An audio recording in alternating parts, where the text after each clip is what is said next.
vez que a gente fala de depressão, nós falamos exatamente dessa característica de uma inflamação, de um risco, de um sintoma que tem a ver com essa resposta inflamatória. E essa resposta inflamatória tem a ver exatamente com o sistema imunológico. E aí, tudo bem com vocês? Muito bem-vindos, como sempre! Como é que vocês estão? Estão aproveitando os vídeos? Estão fazendo as correlações? Você que está chegando agora, não sabe do que nós estamos falando? Nós estamos falando da inflamação de baixo grau. Nós fizemos uma série de vídeos já. Vai lá, se inscreve aí no meu canal, entra no meu canal e você vai ver vários vídeos falando da inflamação de baixo grau. Especificamente agora, nós entramos numa série de falar da inflamação e da emoção. E nesse vídeo eu vou estar falando para vocês exatamente da depressão. O que causa a depressão? Como é que funciona? Quais são as correlações? E esse conteúdo ficou muito top, porque eu peguei várias junções ali e vocês vão entender as várias correlações, como que uma depressão pode acontecer e como ela acontecia até antigamente. Muitas vezes o povo nem sabia como ou porquê. Então vem comigo, bora abrir essa mente, bora sair da caixinha, bora aí começar a entender o nosso paciente de uma forma diferente, para você poder dar um salto terapêutico, começar a entender ele, começar a aplicar as coisas que você está aprendendo e começar a ter resultados diferentes. Resultado diferente é exatamente você começar a transbordar. E transborda também clicando aí no curtir. Isso aqui vai ser enviado para mais gente, o YouTube vai entender que é uma coisa bem relevante. Inclusive, envia para alguém, para um paciente, para alguém que você pode contribuir, para alguém que você pode ajudar, para você não ficar sozinho e você também ajudar as outras pessoas, tá bom? Então, bora lá, vem comigo, vamos estar falando da inflamação de baixo grau, da inflamação de longo prazo e da emoção, especificamente a depressão. Dá uma olhada, quantos pacientes de vocês têm momentos, né, de depressão, ou tem uma depressão há algum tempo, ou tem uma depressão pós-parto, ou tem depressão há anos.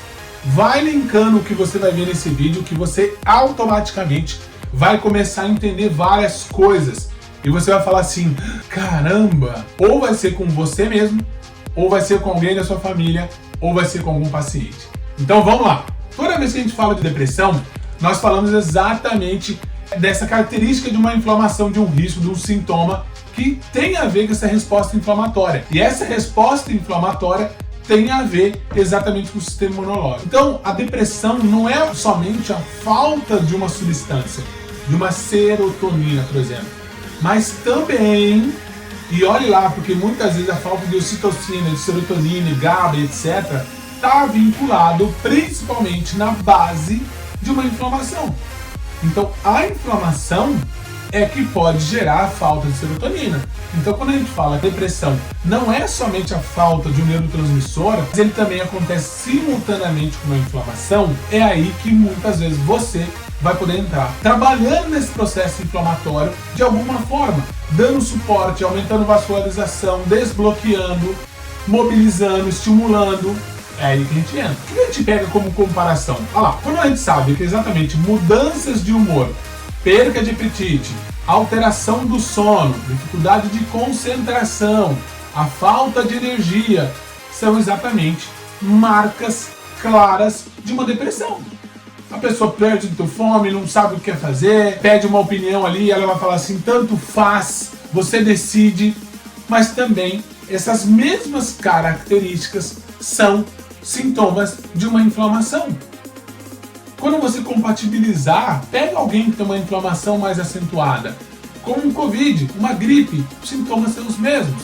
Só que a depressão já está há muito tempo. E aí, muitos dos mesmos fatores de risco que tornam exatamente essa pessoa vulnerável para uma depressão são também algo como estresse, a obesidade, a ingestão de dietas altamente processadas e calóricas, também coloca em risco exatamente como as doenças cardiovasculares e aumenta as condições inflamatórias. Então tá aí a primeira sinapse.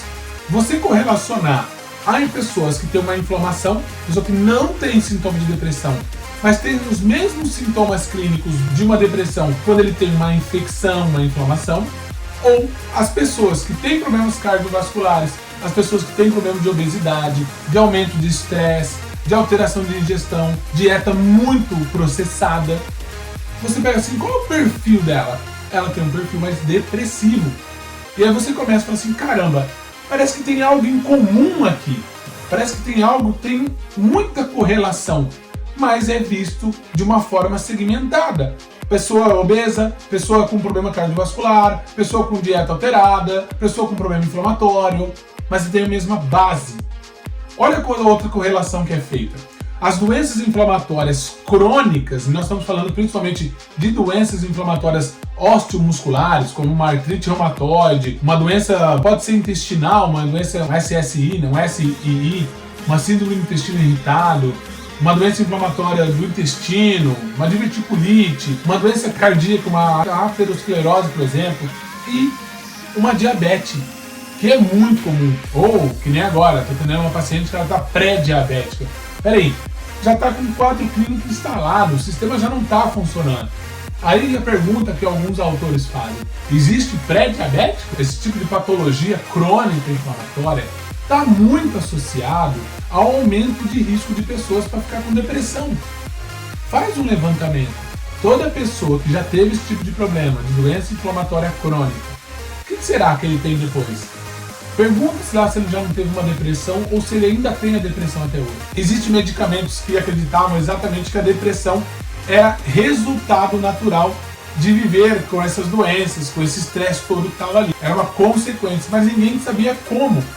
E é exatamente as correlações que começaram a fazer de doenças crônicas, doenças que dolorosas, como a própria fibromialgia, começaram a fazer esse link com esse complexo de depressão. E aí viram exatamente isso, essa base inflamatória muito correlacionada. Uma das coisas exatamente entre elas é o diagnóstico elevado de citocinas, tanto nos pacientes com problemas inflamatórios crônicos, de baixo grau principalmente, degenerativos, e a própria inflamação e a depressão. Isso já é um senso comum. Nos outros vídeos eu falei para vocês que tem um artigo que fez exatamente isso. Ele levantou o número de citocinas para saber qual que era a relação e fizeram esse estudo até 20 anos depois e observaram que essa inflamação de baixo grau alterou 8% do resultado das pessoas que tinham aumento das citocinas. Ou seja, estavam mais propensas à depressão, falando desse tema agora para vocês. E aí, outras coisas. Pessoas sem qualquer sintomas de depressão, mas que têm os marcadores inflamatórios altos, elas, obviamente, são mais propensas a desenvolver uma depressão. Então, quando você pega um paciente, você pede os exames dele, pede os marcadores inflamatórios e você analisa, fala, peraí, você vai estourar alguma coisa aqui. Você pergunta os sintomas emocionais, peraí, você vai alterar alguma coisa aqui. É questão de tempo, porque a probabilidade dele ter alteração do sistema nervoso central está cada vez maior. E aí, lembra, a pessoa trabalha, ele não vai parar de trabalhar, então ele tem continuação do estresse, ele se alimenta mal, ele não vai largar amanhã dessa alimentação, uma mudança radical, ele é sedentário.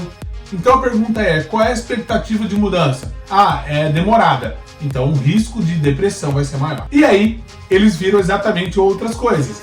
Eles pegaram animais e injetaram, que receberam citocinas, eles perceberam que esses animais tiveram sinais clínicos maiores de letargia, ficaram mais retraídos, ficaram desinteressados na comida e no sexo, exatamente sintomas típicos de uma depressão. E olha a correlação que também é feita. Antigamente, para tratar uma hepatite C, uma das coisas mais utilizadas era o interferon, uma versão mais industrializada, sintética de citocinas. E eles viram que esses medicamentos que eram utilizados como base de tratamento da hepatite C, ele interferia exatamente na replicação do vírus, o que dava um bom resultado, mas era menos eficaz por causa dos efeitos colaterais que ele causava.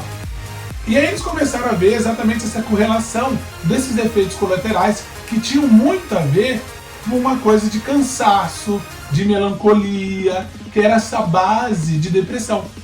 E eles viram exatamente as pessoas começaram a se sentir mais cansado, aumento das dores articulares, como exatamente se tivesse pego uma gripe. E olha que interessante, você não precisa saber especificamente só as pessoas que tomaram interferon. E eu estou falando do medicamento. É isso que você tem que entender. Esteja atento a isso. Você pode correlacionar qualquer outro medicamento que o paciente tem essas consequências de cansaço, dores no corpo e um sintoma como se fosse uma gripe. O que será que esse medicamento está causando no corpo? E é exatamente isso que tem aumento das citocinas, que são a consequência do que está acontecendo lá dentro, aumento do processo inflamatório, que é parecido como se tivesse uma gripe. Então, essas citocinas, elas acabam causando exatamente o aumento delas, né? Esse cansaço absoluto, que deixa como se fosse uma gripe forte você na cama. O tratamento, quando é feito, antigamente, principalmente através do interferon, exatamente levava a um aumento no final da cascata da depressão e da ansiedade. E eles viram que se essa consequência dessa administração do interferon poderia dar essa consequência de depressivos, e aí você começa a entender o outro sistema da medicina tradicional. Então, do interferon, melhora ali a hepatite C para a replicação viral, mas gera depressão e ansiedade, eu começo a injetar o segundo medicamento, que aí no caso eles entraram com antidepressivo. Então já ficou com um medicamento que estava ali sobrecarregando, dando uma consequência, entrou com o segundo medicamento. Imagina como está exatamente o seu fígado, o fígado do paciente, tentando se equilibrar com tudo isso. E aí eles viram que muitas vezes o paciente que tinha essa alteração por interferon também alterava a multiplicação celular, a renovação das células cerebrais, chamada de neurogênese, exatamente acelerando a morte das células cerebrais por apoptose. E aí, o que eles viram? Peraí, eu posso usar um anti-inflamatório? Eu vou colocar um anti-inflamatório então para reduzir isso? E acabava dando um circuito ainda maior. Por que eu conto isso? Você que tem esse entendimento, você consegue exatamente dar um suporte para equilibrar essa inflamação de baixo grau, modificar ela a médio e longo prazo, para você exatamente contribuir para a troca desse ciclo. E na pior das hipóteses, desacelerar o processo degenerativo do sistema nervoso central. E aí você pergunta, eu sou fisioterapeuta, eu vou ajudar numa depressão? Vai, porque é você que está saindo da caixinha, está vendo com outros olhares, está entendendo de uma outra forma para ter outro resultado. Então, muito obrigado por estar comigo, pega esse conteúdo, transborda, envia, clica aí no curtir e envia para as outras pessoas. Grande abraço, Deus abençoe você.